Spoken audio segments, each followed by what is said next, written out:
Hello, this is Cydne Pirtle, and welcome to another lecture from the 2020 Honors Chemistry Short Lecture Series. I want to know, do you ever wonder what keeps food fresh for so long? Or even wish that you could limit your weight gain with the help of just a few tips? Well, fear not.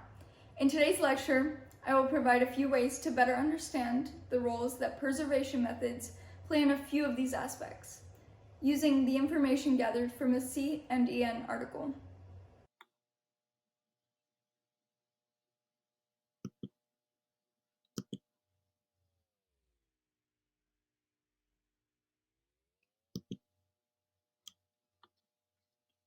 Although preservatives are a prime component of today's agricultural systems, if not properly managed, they pose a threat to consumer health.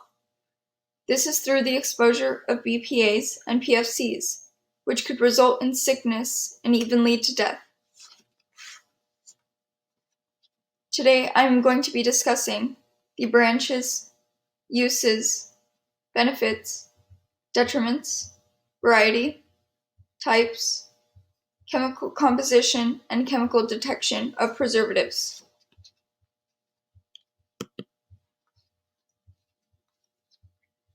So what are preservatives, and how do they work?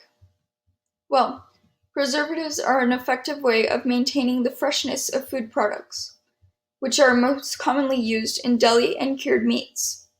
In fact, 75% of the used preservatives in these meats are in fact synthetic, whereas 25% of these preservatives are natural. This was shown in a recent study performed by a Harvard University specialist, Claire McCarthy, MD.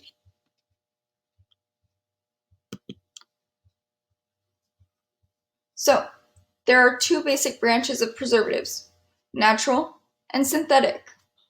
Natural is no additional chemical additives, which is basically the organic version of preservatives, whereas synthetic includes harmful chemicals which are not properly managed. They could be seen as fake or extremely unhealthy.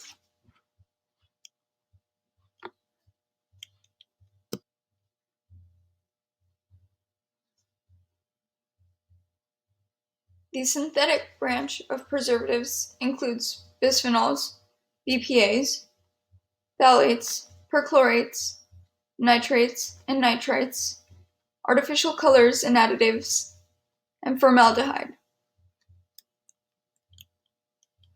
The image to the right is a general structure of a synthetic preservative.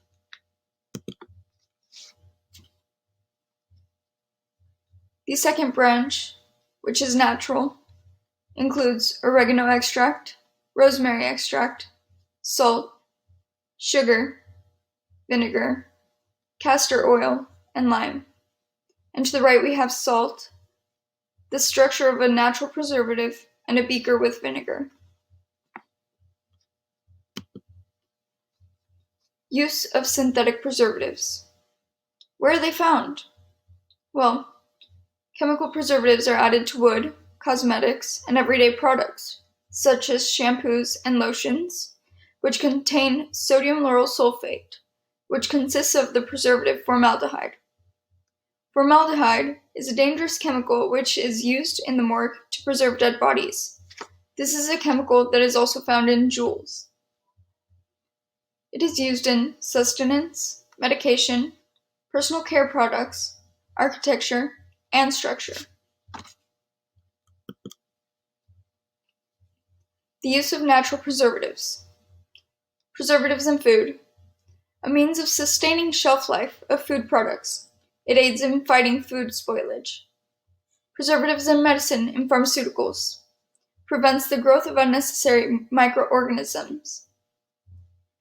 Preservatives in cosmetics and personal care products. Prevents the contamination and growth of unnecessary bacteria. Preservatives in wood. Used to maintain and build structure.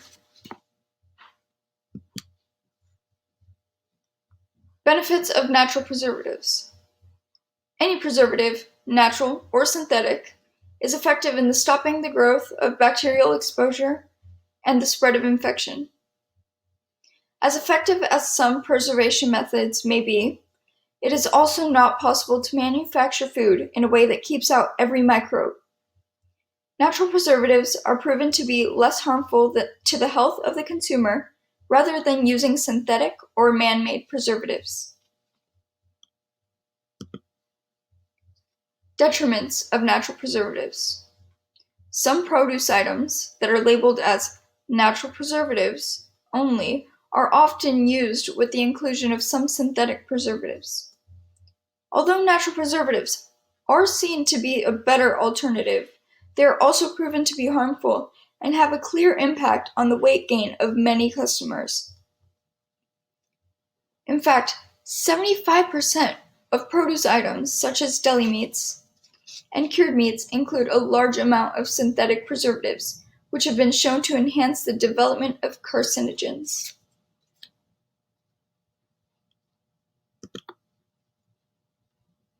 Varieties of preservatives. This would include food, cosmetics, personal care products, medicine, hardware, and agriculture, as mentioned before. Types of preservatives. There are 3 general types of preservatives. These would include antimicrobials, antioxidants, and enzyme-specific preservatives. To the right, there are 3 images portraying each type of preservative.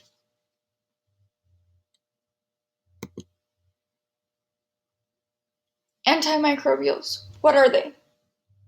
Well, they block the growth of bacteria, such as mold or yeast.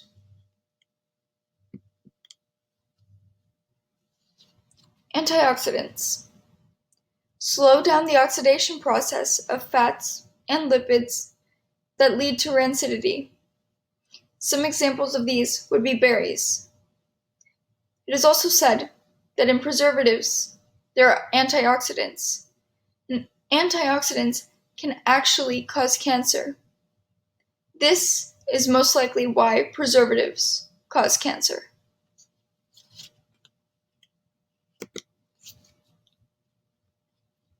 Enzyme-specific preservatives. Attacks enzymes in fruits and vegetables that cause them to over-ripen or turn brown after harvest.